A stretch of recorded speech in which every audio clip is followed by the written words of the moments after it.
गुरु प्यारी साथ संगत जी, प्यार भरी राधा स्वामी जी, साथ संगत जी, आज की वीडियो को पूरा ज़रूर देखिए। अगर वीडियो अच्छी लगती है तो वीडियो को ज़रूर लाइक और चैनल को सब्सक्राइब करना मत भूलिएगा। साथ संगत जी, आज की जो वीडियो है वह सच्ची घटना पर आधारित है और डेरे की साखी है। साथ संगत जी, जैसा कि आपको पता है, बाबा जी के कई सत्संगी बड़े ही करने वाले हैं और बड़े ही अभ्यासी हैं। वह जब भी मौका मिलता है तो भजन सिमरन करते हैं। साथ संगत जी, जैसा आपको पता है कि कई सेवादार ऐसे हैं जो वहीं पर रहते हैं। डेरे की पूरी व्यवस्था, सेवा का भार जो है उन्होंने संभाला है। अपनी जिम्मेवारियों से वह फ्री हो गए हैं अपने बच्चों की शादी कर कर। तो सोचते हैं कि चलो अब यहाँ पर रहकर भी क्या फ़ायदा है, हम जाकर जो है डेरे में सेवा करते हैं। क्योंकि उन्हें ऐसा लगता है कि हम अगर बाबा जी की सेवा करेंगे तो हमें कुछ न कुछ ज़रूर हासिल होगा। तो क्योंकि हर सत्संगी की यही चाह होती है कि मैं अंत समय में अपने सतगुरु के पास रहूं। तो गुरु प्यारी साध संगत जी, आज की जो वीडियो है वह एक अभ्यासी सेवादार की साखी है जो बहुत ही भजन सिमरन करता था। चलते फिरते बैठते वह जो है भजन सिमरन पर ही करता था और बाकियों को भी वह भजन सिमरन के लिए कहा करता था। और उसे इतना अभ्यास हो गया था भजन सिमरन का कि जब भी वह कहीं पर फ्री होता तो भजन सिमरन पर बैठ जाता, जिसे देखकर बाकी सेवादार भी से इस बात की प्रेरणा लेते। क्योंकि भजन सिमरन एक ऐसी जुक्ति है जो हमें इस 84 के जेल खाने से बाहर निकालेगी। दुनिया की कोई भी ताकत में इतनी चीज़ नहीं है कि वह हमारे साथ चले जाए, लेकिन भजन सिमरन की ताकत ऐसी है जो हमारे साथ ज़रूर जाएगी। तो गुरु प्यारी साध संगत जी, आज की जो साखी है वह इसी चीज़ पर आधारित है।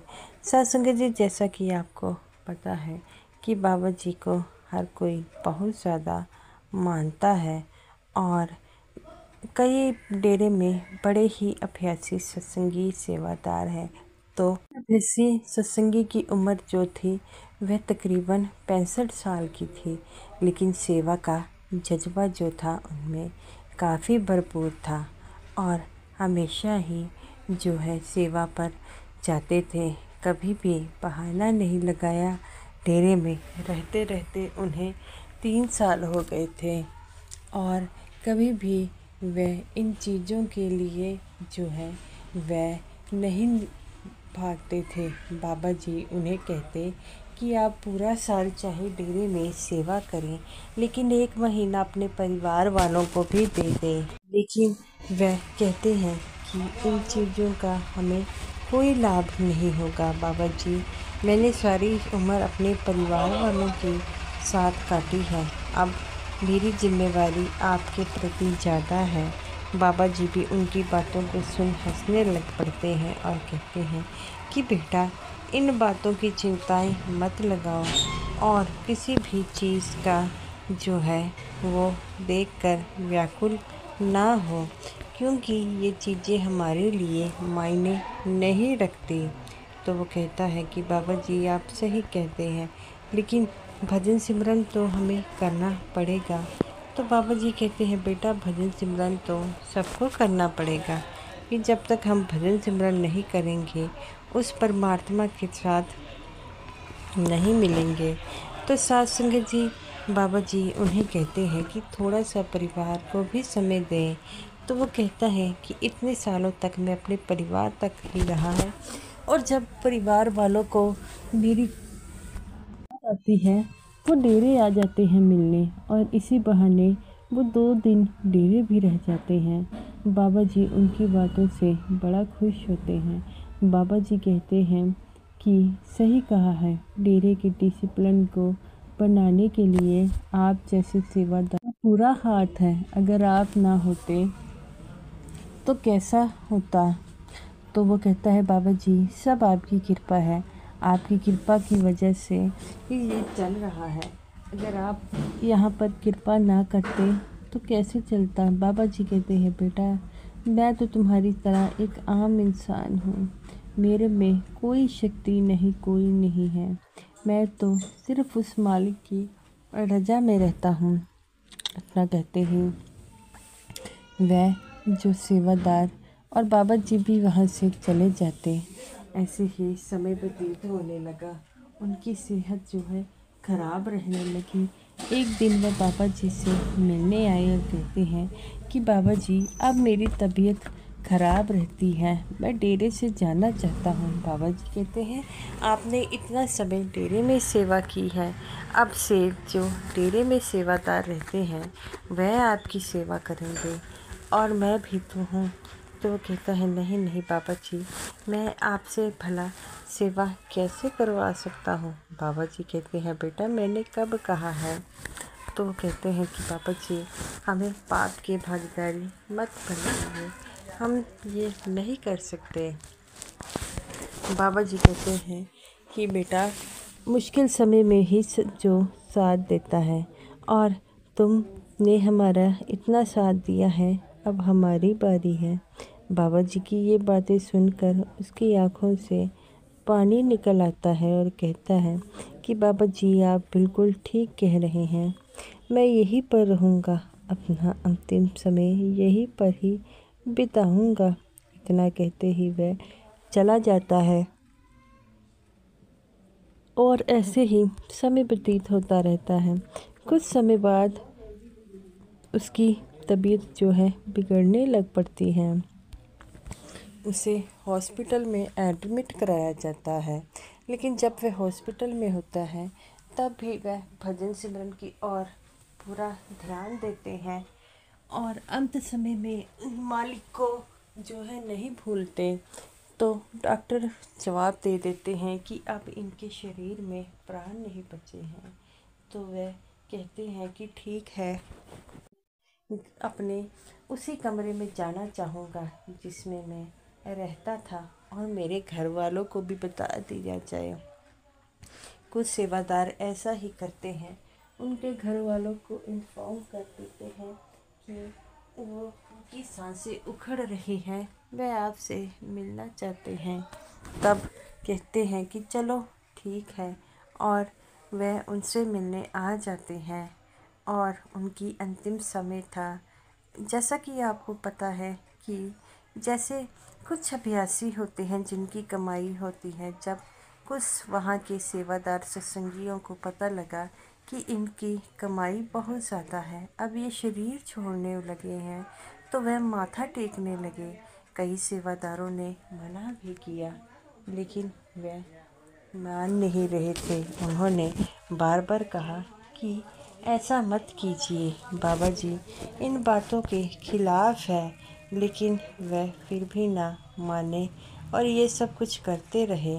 और वह अभ्यासी सेवादार भी कहता है कि ऐसा मत कीजिए, बाबा जी मना करते हैं ना, मैं तो एक आम इंसान हूँ, अगर ऐसा आप करेंगे तो मेरे श्वास निकलने भी मुश्किल होगी, कृपया ऐसा मत कीजिए। और वह चुप कर वहाँ पर सारे खड़े हो गए। जब बाबा जी को इन बातों का पता लगा तब बाबा जी खुद आए और आकर सभी को डांटने लगे और कहने लगे कि इनकी हालत तो पहले से ही ख़राब है और तुम लोग ऐसा कर रहे हो। तो सभी बाबा जी से अपनी गलती के लिए शर्मिंदा हुए। बाबा जी कहते हैं ऐसा शर्मिंदा होने का क्या फ़ायदा है, और जब तुम्हें इन चीज़ों के लिए मना किया गया है तब भी तुम ये चीज़ें करते हो। और वह सब चुप हो गए। तब बाबा जी कहते हैं कि इन चीज़ों से कुछ नहीं मिलेगा, बल्कि उनका जो मालिक की ओर ध्यान जा रहा है वह भी भंग होगा। साथ संगत जी, जब उस अभ्यासी सेवादार ने देखा कि मेरे अंतिम समय में बाबा जी मेरे पास हैं, तो वह बड़े ही खुश हुए और बाबा जी के पास आकर कहते हैं कि बाबा जी, मैं बड़ा किस्मत वाला हूँ, मेरे अंतिम समय में आप मेरे पास हो और मुझे क्या चाहिए। बाबा जी कहते हैं, बेटा हमारी तो इतनी पहुँच नहीं है। तब वो कहता है कि बाबा जी आपने सब कुछ सही कर दिया। बाबा जी कहते हैं कि आपने अपना ध्यान सिर्फ कुल मालिक की ओर लगाना है, यहाँ पर क्या हो रहा है इस बात की परवाह नहीं करनी है। तब वह कहता है कि बाबा जी आपके रहते हुए भला मुझे किसी चीज़ की कमी है, आप तो स्वयं खुद आए हैं। बाबा जी कहते कि जब मुझे इन बातों के बारे में पता लगा, हमने कितनी बार माथा टेकने से मना किया है, लेकिन हमारे खुद के ही सत्संगी और सेवादार इन बातों को जब नहीं मानते तो ये बहुत गलत है। तब वह कहते हैं, बाबा जी ऐसे ही है। बाबा जी कहते हैं, आप किस बात की चिंता मत करो, अब मैं आपके साथ हूँ। तब बाबा जी कहते हैं कि बेटा अपना जो ध्यान है वह कुल मालिक की ओर लेकर जाए, सब कुछ ठीक हो जाएगा। तो वो कहते हैं, बाबा जी मुझे सीढ़ियाँ दिख रही हैं। उन्होंने अपनी आंखें बंद कर ली, उनकी आंखों से आंसू बह रहे थे। बाबा जी कहते हैं कि बेटा सब कुछ ठीक हो जाएगा। और उनके घर वाले भी आए। जब उनकी कंडीशन को देखा तो पत्नी विलाप करने लगी। तब बाबा जी ने रोक लिया। बाबा जी कहते हैं कि ऐसे विलाप नहीं किया जाता, आपके पति बिल्कुल ठीक हैं और वह कुल मालिक के पास जा रहे हैं। लेकिन वह कहती है कि बाबा जी आप इन्हें घर ही बेच देते, हम इनकी घर पर सेवा कर लेते। बाबा जी कहते हैं, इन्होंने हमारे 3 साल लगातार सेवा की है, कभी ना बीमारी का बहाना लगाया, कभी घर नहीं गए, तो हमें भी तो इनकी सेवा का मौका मिलना चाहिए था ना। तब जब बाबा जी के मुख से उसकी बीवी ने इतनी बातें सुनी तो वह फूट फूट कर रोने लगी और कहने लगी कि बाबा जी आप में बड़ी विनम्रता है। बाबा जी कहते हैं कि बेटा जितनी विनम्रता तुम्हारे पति के बीच में थी उतनी तो मेरे में नहीं है। उन्होंने सेवा में दिन रात किया है और ऐसे ही सभी जो है ऐसे सत्संगी और सेवादारों के लिए ही तो डेरा जाना जाता है। वह पत्नी देखती है कि उनके पति की सांस उखड़ रही है, वह आसमान की तरफ इशारा कर रहे हैं। बाबा जी कहते हैं कि कुल मालिक खुद इनका हाथ पकड़कर लेकर जाएंगे। उसके पति ने ऊपर हाथ की ओर इशारा किया, तभी उनके श्वास निकल गए और हाथ नीचे हो गया। और बाबा जी कहते हैं कि ऐसी रूहों के दर्शन जो करने के लिए हम तरसते हैं, इन्होंने जितनी सेवा की है उतनी सेवा तो कोई और भी नहीं कर सकता। उसकी बीवी कहती है कि बाबा जी सेवा तो आप कराते हैं, हमारे में इतनी कहाँ ताकत है कि हम सेवा कर पाए। बाबा जी कहते हैं कि नहीं, आपके पति ने बड़ी ही सेवा की है, हम नहीं कर सकते। तो वो कहती है कि बाबा जी हम जो है अब इनके शरीर को लेकर जा सकते हैं। बाबा जी कहते हैं कि बेटा ये इन्होंने यहाँ पर श्वास छोड़े हैं तो हम सब मिलकर इनका अंतिम संस्कार यहीं पर करेंगे। बाबा जी की बात सुन उनकी बीवी की आंखों से आंसू आ गए और कहते हैं कि बाबा जी सभी कहते हैं जिसका साथ कुल मालिक देता है उसे किसी चीज़ की कमी नहीं होती। मेरे पति का साथ आपने दिया है और उन्हें भी किसी चीज़ की कमी नहीं होगी। और बाबा जी कहते हैं बेटा उन्होंने जितनी सेवा की है सब कुछ ठीक हो जाएगा, अब सिर्फ उस मालिक का नाम ले। तो गुरु प्यारी साथ संगत जी, ये रही मेरी आज की वीडियो। वीडियो अच्छी लगी हो तो ज़रूर लाइक कीजिएगा और समूह साथ संगत जी को मेरी तरफ से प्यार भरी राधा स्वामी जी।